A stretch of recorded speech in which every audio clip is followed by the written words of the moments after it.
நம்ம ஹீரோக்கு 35 வயசு ஆகியும் இன்னும் கல்யாணம் ஆகலேன்னு ரொம்ப ஃபீல் பண்றான். நைட்டு தூங்குறப்ப கூட இவனுக்கு கல்யாணம் ஆகுற மாதிரி தான் இவனுக்கு கனவுனா வருது. இவன் வேலை பார்க்குற ஆபீஸ்ல ஒருத்தருக்கு கல்யாணம் ஆகுது. நமக்கும் இது மாதிரி கல்யாணம் எப்படா ஆகும்னு நினைச்சு பாக்குறான். தன்னோட அண்ணனுக்கு கல்யாணம் ஆகி விருந்துக்கு கூப்பிடுறாங்க. அப்ப கூட இவனை நினைச்சு இவன் கவலைப்படுறான். என்னோட அண்ணனுக்கே கல்யாணம் ஆயிருச்சு, எனக்கு இன்னும் ஆகலேன்னு அவங்க வீட்டுல சொல்றப்ப அவங்க வீட்லயும் இவனுக்கு ஒரு பொண்ணு பார்த்து பொண்ணு வீட்டுக்கு இவனை கூட்டிட்டு போறாங்க. அந்த பொண்ணை பார்த்ததுமே நம்ம ஹீரோக்கு ரொம்ப பிடிச்சு போயிருது. அதனால இந்த பொண்ணை எனக்கு பிடிச்சிருக்குன்னு சொல்லிடுறான்.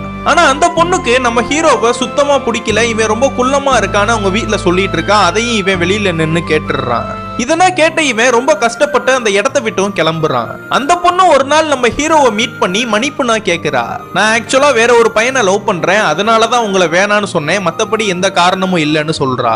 நீங்க கவலைப்படாதீங்க, உங்களுக்குன்னு ஒரு பொண்ணு இருப்பா, அவ கூடிய சீக்கிரத்துல உங்களை தேடி வருவா, உங்களுக்கு சீக்கிரமாவே கல்யாணம் ஆயிடும்னு நம்ம ஹீரோக்கு ஆறுதல் எல்லாம் சொல்லிட்டு கிளம்புறா.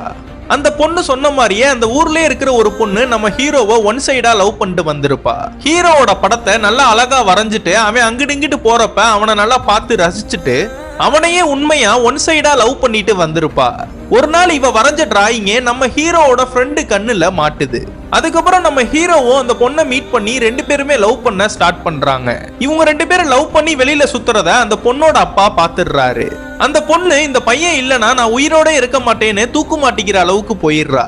இதனாலேயே இவங்க ரெண்டு பேர் வீட்லயுமே சம்மதிச்சு நிச்சயமும் வைக்கிறாங்க. கடைசியில இவங்க ரெண்டு பேரு ஜாதகத்தையுமே பார்த்த இந்த ஐயரு இவங்க ரெண்டு பேரை கல்யாணம் பண்ணிக்கிட்டா இந்த பொண்ணு இறந்து போயிருவான்னு சொல்லிடுறாரு. இதெல்லாம் கேட்ட இந்த பொண்ணும் மயக்கம் போட்ட கீழே விழுந்துடுறா. அந்த கல்யாணமும் கேன்சல் ஆயிடுது.